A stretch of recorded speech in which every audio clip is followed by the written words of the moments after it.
T'es-tu déjà demandé comment certaines personnes arrivent à multiplier leur argent en investissant alors que toi, tu as du mal à comprendre par où commencer?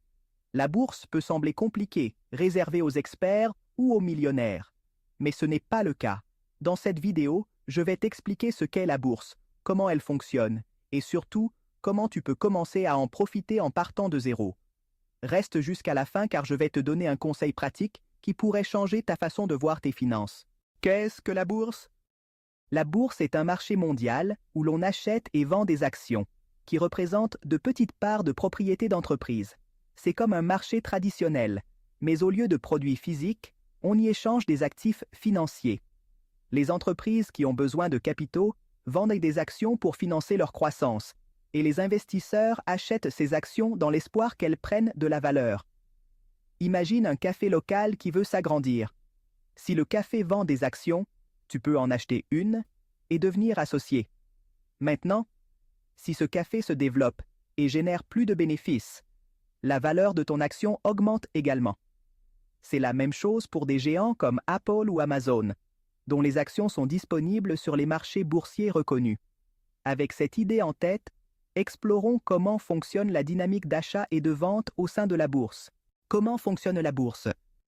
En termes simples, la bourse met en relation ceux qui veulent vendre des actions avec ceux qui souhaitent en acheter. Pour que ces opérations soient possibles, il existe des plateformes connues sous le nom de marchés boursiers, comme la bourse de New York ou le Nasdaq. Ces bourses agissent comme des scènes virtuelles où des millions de transactions ont lieu en temps réel. Pour participer, tu as besoin d'un intermédiaire, appelé courtier, qui peut être une plateforme en ligne. Grâce à la technologie, investir est plus accessible que jamais. Depuis ton téléphone, tu peux acheter des actions en quelques clics. Si tu décides d'acheter des actions Tesla via une application comme Robinhood ou eToro, il te suffit de choisir le nombre d'actions, de saisir le montant à investir, et la transaction est exécutée en quelques secondes. Ce processus est rapide, mais derrière lui se cachent des règles strictes qui régissent les opérations. Maintenant que tu comprends le mécanisme, explorons pourquoi tant de gens investissent leur argent en bourse. Pourquoi investir en bourse? La bourse est l'un des moyens les plus efficaces de faire fructifier son argent à long terme. Voici les principales raisons. Croissance du capital. Si une entreprise dans laquelle tu investis se développe, la valeur de tes actions augmente. Dividendes. Certaines entreprises reversent une partie de leurs bénéfices aux actionnaires sous forme de versements périodiques. Protection contre l'inflation. Investir permet de maintenir ou d'augmenter la valeur réelle de ton argent au fil du temps. Warren Buffett, l'un des investisseurs les plus prospères au monde, a commencé à investir dès son enfance. Son approche à long terme et sa capacité à percevoir le potentiel de croissance des entreprises sont des leçons pour tous les débutants. Mais tout n'est pas rose. Il est essentiel de connaître les risques pour prendre des décisions éclairées. Comment commencer à investir en bourse?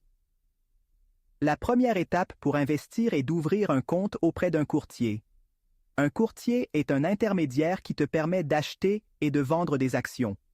De nos jours, il existe de nombreuses plateformes en ligne qui simplifient ce processus, comme Interactive Brokers, eToro ou Robinhood.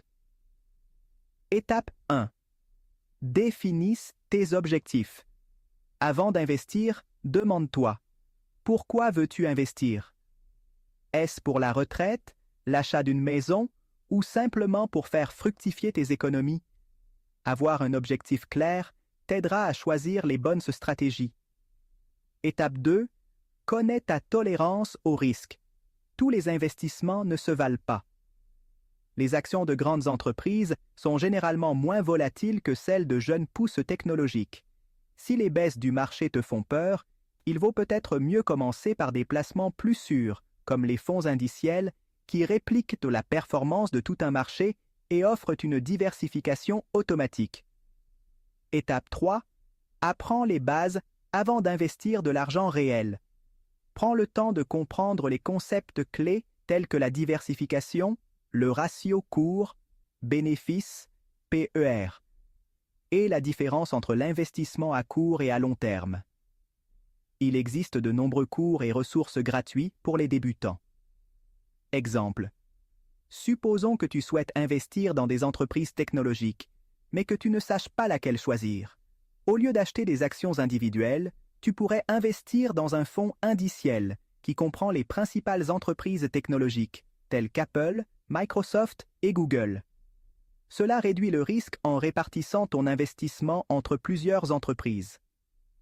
Tu sais maintenant comment faire tes premiers pas, mais avant d'investir, il est essentiel de connaître les risques associés.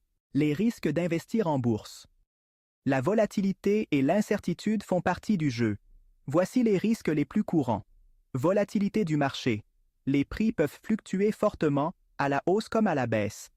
Événements mondiaux. Des facteurs externes tels que les crises économiques ou les pandémies affectent la valeur des actions. Manque de connaissances. Investir sans stratégie claire peut entraîner des pertes rapides. Conseils pratiques. Diversifie tes investissements pour réduire le risque. Ne mets jamais tous tes œufs dans le même panier. Maintenant que tu connais les risques, il est temps d'aborder quelques mythes courants sur l'investissement en bourse. Les mythes sur la bourse. Les mythes peuvent te freiner de nombreuses personnes avant même qu'elles ne commencent. C'est réservé aux riches. Aujourd'hui, tu peux commencer à investir avec des montants minimes, parfois avec moins de 10 $. C'est un jeu de hasard. L'investissement n'est pas une question de chance, mais d'analyse et de stratégie. C'est trop compliqué. Avec des ressources gratuites et des plateformes intuitives, investir n'a jamais été plus accessible. Anecdote personnelle. Quand j'ai commencé, je croyais moi aussi que seuls les experts pouvaient réussir. Avec le temps, j'ai découvert que la formation continue et la patience sont les meilleurs outils. Avec cela en tête, tu es bien mieux préparé pour faire ton premier pas dans le monde de l'investissement. La bourse n'est ni un lieu mystérieux, ni un club privé. C'est un outil puissant pour construire l'avenir financier que tu souhaites. Tout grand investisseur a commencé de zéro, comme tu le fais aujourd'hui. Je t'invite donc à faire le premier pas. Ouvre un compte d'investissement, consacre du temps à l'apprentissage et n'oublie pas qu'il s'agit d'un marathon, pas d'un sprint. Si cette vidéo t'a aidé à éclaircir tes doutes, n'oublie pas de liker et de t'abonner pour plus de contenu qui t'aidera à atteindre tes objectifs financiers. Et maintenant, dis-moi dans les commentaires, qu'est-ce qui te passionne le plus dans le fait de commencer à investir? Je te lis ci-dessous. On se retrouve dans la prochaine vidéo.